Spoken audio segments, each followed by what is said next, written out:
Hola, gracias por estar ahí y bienvenidos a Los Replicantes, esta nueva plataforma de noticias, de entrevistas, de análisis de la contingencia y opinión, levantada desde el trabajo del periodismo independiente. Fundamos este espacio por y para la ciudadanía, respondiendo lógicamente a esa necesidad de tener más alternativas para informarse. En no más de 15 minutos trataremos de abordar temas que son necesarios hoy en un país que pide transformaciones y cambios, peticiones sociales por lo demás a los cuales nosotros también nos sumamos. Ahora bien, los invito a recordar. El 3 de marzo de este año se informó del primer caso de COVID-19 en nuestro país. Han pasado 6 meses y los errores del gobierno han significado que incluso se hayan presentado querellas en tribunales. Sobre una de estas vamos a conversar con uno de los que se querelló precisamente en contra de las autoridades de gobierno, partiendo por el mismo presidente Sebastián Piñera. Me refiero al alcalde de Recoleta, Daniel Jadue.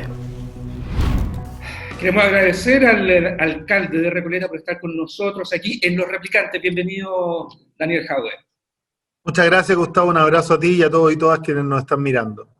Nosotros ya establecimos de lo que se va a tratar esta entrevista, el tema de la querella que ustedes llevan a cabo como municipalidad, más allá de lo que ustedes buscan, que la justicia establezca efectivamente responsabilidades penales. Cuando alguien presenta una querella, Daniel, hay un convencimiento de la culpabilidad de los querellados. Teniendo en cuenta esto, ¿cómo proyectas el final del proceso judicial? Con los querellados teniendo eventualmente penas de cárcel, ¿o no? A ver, yo no sé, no me conozco las penas asociadas a los delitos de memoria, pero yo creo que los delitos son de extrema gravedad. Y yo efectivamente tengo una íntima convicción, y por eso hicimos lo que hicimos, de que ellos son responsables de numerosas muertes que podrían haberse evitado si es que ellos hubieran actuado distinto. O sea, cuando uno mira la evolución, por ejemplo, de las 6 semanas cruciales entre Las Condes y Recoleta, ve que en las mismas 6 semanas Las Condes subió un 160 y algo % de casos, no, porque lo habían puesto en cuarentena, y Recoleta subió 3.543% la cantidad de casos, porque precisamente fuimos la única comuna de todo un barrio que nos dejaron aislados y sin protección. Han habido intentos por inhabilitar al fiscal que lleva la causa, al fiscal Marcelo Carrasco. Eso es lo que se ha sabido en la prensa. ¿Ustedes tienen antecedentes si han habido otro tipo de presiones, alcalde? O sea, yo creo que el gobierno ha estado tratando de obstruir la justicia desde el día 1. Trataron primero, y creo deben haber presionado, porque extrañamente la misma jueza que declaró la admisibilidad al día siguiente hizo un escrito muy raro declarándose inhábil para tomar la decisión. Y por lo tanto quedó así como en ascuas. Al día siguiente lo tomó otro magistrado y él volvió a reiterar que era justo y que era efectivamente admisible la querella. Tiempo después, como tú bien lo dices, trataron de inhabilitar al fiscal, cosa que tampoco le resultó, y que además no hay un cambio. Siempre Armendáriz ha estado por sobre el fiscal que lleva la causa y es su supervigilante. Bueno, por lo tanto no hay cambio alguno. Armendáriz fue el primero en ser nominado para estar en la investigación. Y el último intento de obstrucción creo que fue el jueves o viernes, cuando la justicia chilena va a un organismo del Estado a buscar información y a buscar incautar computadores y correos y se les niega. Entonces, yo creo que ahí hay una intervención y un intento de obstruir bastante evidente. ¿Eso fue en el marco de la querella de usted o en la querella que presentó el senador Navarro? Porque recordemos que hay 4 querellas respecto a este tema en la justicia hoy día. No tengo la certeza de en cuál está. Yo solo me estoy guiando porque no tengo información ni privilegiada ni reservada. Solo me guío por lo que ha salido en la prensa, ¿no? Pero no puedo negar que que yo percibo una relación, porque entiendo, ¿no?, que se había dado la diligencia de allanar el MinSal relacionado con nuestra querella, y un día después sale esta información de que no quisieron entregar los datos, lo que me parece de una gravedad pero absoluta. Daniel, ¿cuántas personas están representadas en esta querella que ustedes presentaron? En primera instancia 62, porque eran los datos que nosotros manejábamos. Recordemos que una de las cosas que a nosotros nos impidió tomar acción de mejor manera es que dentro del sistema algunos ingresan por la salud primaria, que son los datos que nosotros tenemos, pero todos aquellos que entraron directamente por la salud central, ya sea porque eran de ISAPRE o porque iban al hospital y no al consultorio, ¿no? Nunca tuvimos ningún dato, ni pudimos saber dónde estaban, ni pudimos desplegar toda la batería de ayuda y de protección que el municipio hizo con el resto de los casos. Vamos a ir, ¿no? vamos a, ir a ese tema en particular, pero ¿cuántas personas se han sumado? No tengo la certeza, pero al menos sé que son 5 o 6. Porque está incluso, abierta para que se sume cualquier ciudadano, ¿no? Así es, incluso se ha sumado gente de otras comunas. Daniel, en la querella se lee que según ustedes, las autoridades actuaron con un claro sesgo político a la hora de adoptar determinadas medidas, sesgo político y sesgo social, para adoptar determinadas. Un poco tú estabas hablando precisamente el tema, antes de que yo hablara sobre el tema de cuánta gente se había sumado a esta querella. ¿Dónde ustedes ven que está ese sesgo en particular? A ver, lo primero en esta determinación de las cuarentenas dinámicas, cuando uno mira los criterios que el gobierno mismo iba definiendo como los criterios para entrar o salir de cuarentena, creemos que hay un sesgo brutal, porque nosotros cumplíamos con todos los criterios mucho antes y dejaron que efectivamente los casos en Recoleta subieron más de un 3000% en 6 semanas, y si ellos hubieran tomado las determinaciones que nosotros les pedíamos, esto no hubiera sido así. O sea, lo que indican todas las cifras, en una simple proyección, en regla de 3, ni siquiera hay que ser epidemiólogo para entender esto. Los porcentajes de incremento en las comunas que entraron en cuarentena de manera preventiva y temprana fueron mucho menores a aquellos que se les dejó en la situación nuestra, pero con una, además, gravedad insólita. A nosotros se nos dejó aislados con cuarentena por el oriente, por el norponiente, por el surponiente y por el poniente. O sea, estaba en cuarentena simultáneamente Las Condes, Providencia, Santiago, Independencia y Recoleta, en condiciones incluso más graves, sencillamente no. ¿Pero nunca hubo comunicación con el ministro Mañalich? Nada, nunca. ¿Cómo están las relaciones hoy día con el actual ministro Páez? Hay más diálogo, hay mayor información, la estrategia no ha variado mucho. De hecho, yo considero que el desconfinamiento dinámico es tan absurdo como las cuarentenas dinámicas, porque efectivamente esto es pensar que el virus no cruza las calles, digamos, ¿no? Y que la división política administrativa que divide en comunas, que puede ser una simple avenida, no puede hacer la diferencia.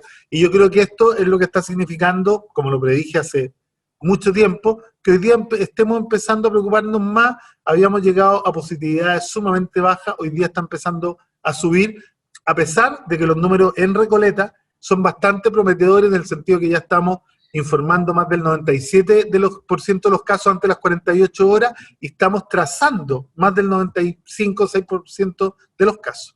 ¿Y eso lo están integrando a la estrategia del gobierno? ¿Le están entregando esos datos a ustedes? No, es que después de la querella la estrategia cambió. El gobierno se resistió a incorporar a la salud primaria. Incluso dijeron, cuando nosotros les pedíamos que nos entregaran los datos, ¿no? Que nosotros los estábamos incitando a cometer un delito y violar la privacidad. Cosa que nunca ha sido así, porque efectivamente la salud primaria ha trabajado con pacientes toda la vida. Pero después de la salida de Mañalich se empezó a estructurar, y hoy día la trazabilidad la hace la salud primaria de acuerdo con el Estado central. Sí, pero perdón, Daniel, un ciudadano informado y no tan informado podría entender que la red primaria está integrada, incluyendo la red municipal. Y ustedes también hablan en la querella de que hubo ocultamiento de información hacia claro. la red municipal. A ver, yo te pongo el caso para que lo entendamos claro. Aquí la ISAPRE no están haciendo trazabilidad. Es decir, el sistema primario municipal está subvencionando a la ISAPRE porque a sus pacientes lo estamos trazando nosotros. Claro, esto después de que aceptaron trabajar con la salud primaria y la trazabilidad, porque los pacientes de las ISAPRE no venían a nuestros consultorios, iban directamente o a las clínicas o a los hospitales o al nivel central, y por lo tanto esos datos nunca los tuvimos y no los podíamos ir a buscar. Hoy día, por ejemplo, en Recoleta más del 56% de los PCR que hacemos diarios lo hacemos en pesquisa activa.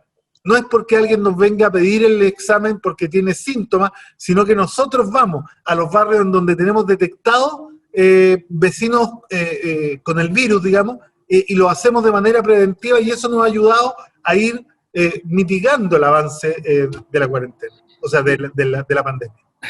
Daniel, a la luz de estos 6 meses en los cuales hemos estado con la pandemia muy dura en nuestro país, se nos vienen ahora las fiestas patrias. Y las fiestas patrias tienen un plan que se llama Fondéate en la Casa. ¿Cómo ves tú este plan que anunció el gobierno los primeros días de septiembre? ¿Y cuál es el mensaje que tú como alcalde le estás enviando a los vecinos de tu comuna? A ver, yo creo que el gobierno está preocupado de la economía, efectivamente tan preocupado de la economía de que gastemos el 10% en las celebraciones para reactivar la economía, que ni siquiera tenía claro lo que era el Fondéate en Casa. De hecho, creo que en 3 días cambiaron 3 veces, no solo de opinión, sino que de indicación, y esto muestra esta pobreza en términos de planificación real y este constante estar de una u otra manera improvisándolo todo, ¿no? Por lo tanto, yo el único mensaje que le podría dar a la gente: cuídense, quédense en casa, todavía esto no está superado, si bien los números son, entre comillas, mejores que hace algún tiempo, para nada esto indica que podamos bajar los brazos, y como el gobierno está preocupado a veces de otras cosas, yo les pediría: quédense en casa, pasen casi sin celebrar este 18, porque además, independiente que sean las fiestas patrias habituales, hoy día no creo que haya mucho que celebrar. Sí, pero hay una cuestión que tiene que ver con la fiscalización también. ¿Cómo van a fiscalizar ustedes actualmente que se esté cumpliendo este plan que está a nivel nacional? A ver, es que las municipalidades no tienen ni capacidad para fiscalizar, ni tampoco la atribución exclusiva. La fiscalización la tiene que concentrar el nivel regional y el nivel nacional. Nosotros podemos acompañarlos a ellos, pero lo que yo he visto, por lo menos en mi comuna y en muchos otros colegas y colegas alcaldes y alcaldesas que suelen decirlo, es que se ve poca fiscalización, que se ve poco efectivo de carabineros en la calle, que hay poca posibilidad, ¿no? Sobre todo cuando empieza a crecer tan significativamente la movilidad, de hacer una fiscalización efectiva. Por lo tanto, esto creo que constituye un riesgo bastante grande y creo que ha habido un poco de liviandad en cómo se está enfrentando el 18. Bueno, esperemos que esto no se traduzca en nuevas querellas eventualmente. Mira, yo la verdad es que espero que todos hagan bien su pega, espero que además estudien antes de tomar decisiones, porque cuando tú tienes un ministro que afirma delante de todo el país que no tenía conciencia ni de la pobreza ni del hacinamiento que había en los sectores populares, uno entiende que el debate con los alcaldes y alcaldesas en las primeras semanas de marzo eran entre alguien que conocía la realidad y alguien que no la conocía. Yo esperaría que en el futuro esto no se repita. Daniel, muy cortito para terminar.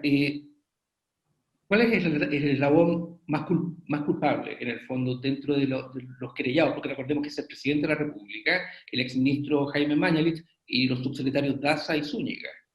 A nosotros una cosa que nos sorprendió es que todos en alguna oportunidad declararon que aquel que tomaba todas las decisiones era el presidente de la República.